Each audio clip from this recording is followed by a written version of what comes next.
Right now, thanks to a challenge gift, your donation to CitizenLink can effectively be doubled. $50 can have the impact of $100. Just click on the banner on CitizenLink.com. Did you know that the White House issues a proclamation every year celebrating religious freedom? This is the CitizenLink Report. Hi, I'm Kim Trobee. Every year since 1993, the President has issued a proclamation celebrating January 16th as Religious Freedom Day.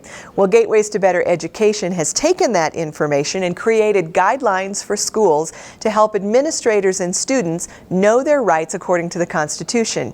Eric Buehrer is with Gateways, and I recently spoke with him via Skype. Well, it started back in 1993. Congress asked President Bush Sr. to have a day that we celebrate and recognize the religious liberties that we have here in America. And they chose January 16th because it's the anniversary of some legislation that Thomas Jefferson and James Madison passed back in 1787 or 6, I think it was, having to do with the Virginia Statute for Religious Freedom. Now, every year the president who is in office puts out a proclamation saying that January 16th is Religious Freedom Day. What is the hope behind the proclamation? Well, it's to get to the American people to recognize, celebrate, and remember not to take this for granted. You know, all across the nation, or all across the world, I should say, religious freedom is under attack, and many countries do not have religious liberty. And it's really easy for us across our nation to take it for granted and just assume, well, everybody has this. But the rest of the world, many parts of the world, don't have religious liberty. And so we need to honor it, celebrate it, and affirm it all around us in our communities. Now, you work with several different groups in an effort to educate segments of the population. First of all, tell us who those groups are that you work with and who you're trying to impact. Well, we are working with the Alliance Defending Freedom and getting the word out about the legalities of what can be done, especially our focus is in public schools. We work with the Association of American Educators. We work with the Family Research Council and their Watchmen on the Wall, Pastors Network. And we're delighted to work with Focus on the Family and get the word out to as many people as possible. Now, you also look at educators and administrators and help them with this. Tell them what they can do and where they can find information on Religious Freedom Day. Well, so many schools and school administrators are fearful of being too religious in their schools. And so they go the opposite direction and really oppress and suppress religious expression.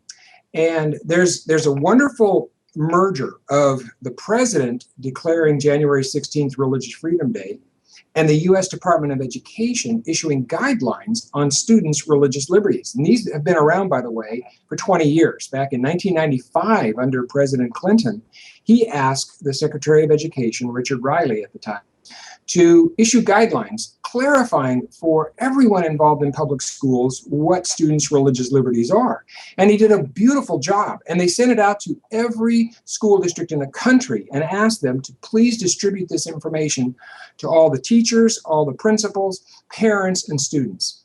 Then they updated it in 1998, sent it out again to every school district in the country. Same thing, asking them to distribute it widely.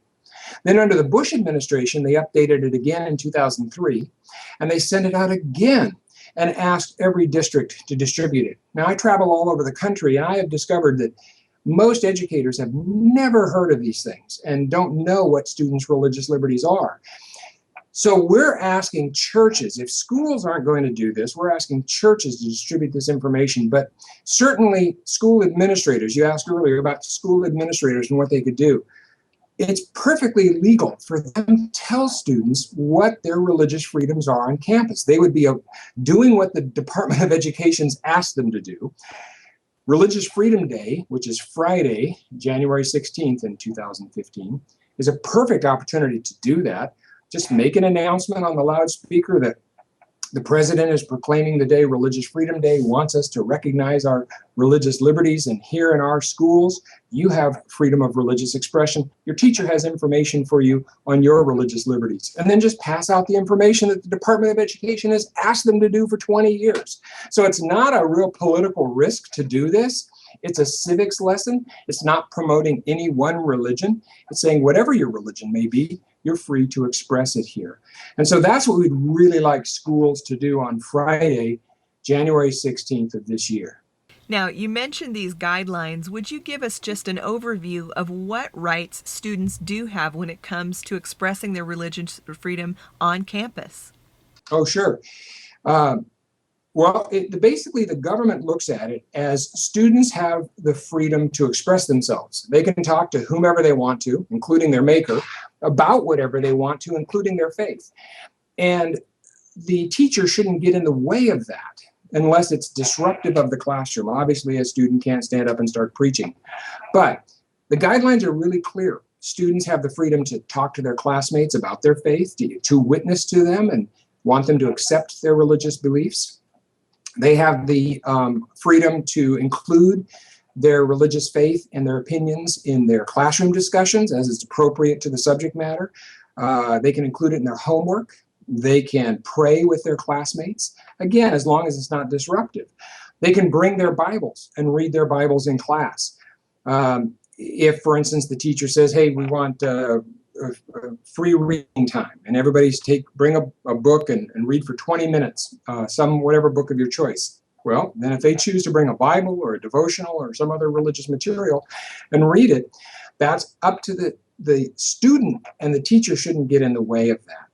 So it's really a matter of expression and being who they are, being authentic. They can meet with other students for Bible clubs. They can express their faith at school events.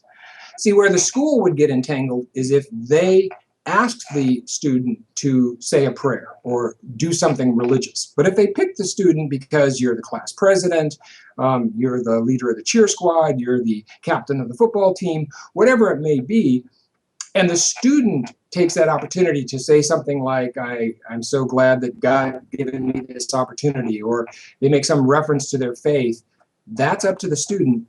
The school isn't entangled in that. And so the Department of Education has made that very clear in these guidelines.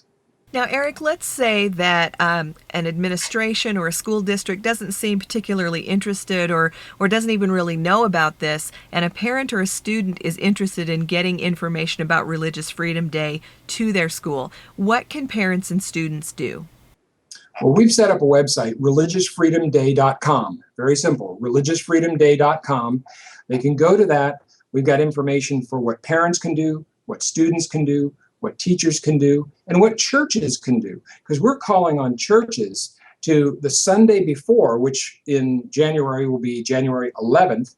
That Sunday, we're asking churches to distribute information to their congregations about students' religious liberties. Because if schools aren't going to distribute the information, even though they can, then we think every church in America should be telling its students what their religious liberties are. I mean, we all want our kids to be Daniels and Esthers and to be strong in their faith and to talk about their faith.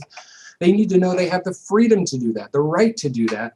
And every church on January 11th should be giving information to their students, kindergarten through 12th grade, and their parents about what their religious freedoms are at those schools. And then Monday, Tuesday, Wednesday, Thursday, leading up to Religious Freedom Day, those students can be distributing information to their classmates and their teachers in anticipation of the president's proclamation. And we've set up a website for churches called religiousfreedomsunday.com. So there's two websites. For churches, religiousfreedomsunday.com, and for schools, religiousfreedomday.com. And with more and more attacks coming in the secular realm at religious freedom, we're going to need our kids to be able to stand up, aren't we? We sure are. We need to raise a generation that realizes they have religious freedom and they need to exercise that religious freedom. You know, I often tell people, if I opened a bank account for you and I put $1 million in it, but I never told you it existed, it wouldn't do you any good. And that's the way it is with our freedoms.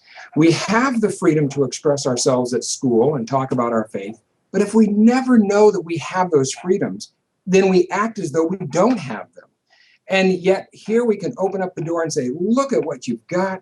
Now start living it right here at school. And I'll tell you, I think teachers would be delighted to see students live by word and deed by the guidance of their religious faith. Imagine the behavioral problems that would go away if students were challenged to actually express themselves and live their faith in class. Dennis Cole is the principal of Mendez Fundamental Intermediate School in the Santa Ana Unified School District in California. His teachers do a lesson every year on religious freedom. We expect our 8th graders to know the amendments, to know the Bill of Rights, to apply it in specific instances in modern day. So it has a huge impact on students when they think about not just the words of the Constitution, but they think about how does this really impact our lives every day. Michelle Hammond is a parent from North Carolina. She says she's grateful for the attention given to Religious Freedom Day. Well, I think it's important that people know that we have the right to exercise our religion wherever we are, and that freedom doesn't stop just because we enter the door of a school or our workplace or any other place. You can find the Department of Education guidelines and other resources at religiousfreedomday.com. Information for pastors and churches can be found at religiousfreedomsunday.com. Thanks to Eric Buehrer for joining us today, and thanks to all of you who have written to give us your thoughts and encouragement. You can always let us know what you're thinking at mail@citizenlink.com. And please pray for our elected officials. They have such a difficult job ahead of them. And remember, stand tall and be heard.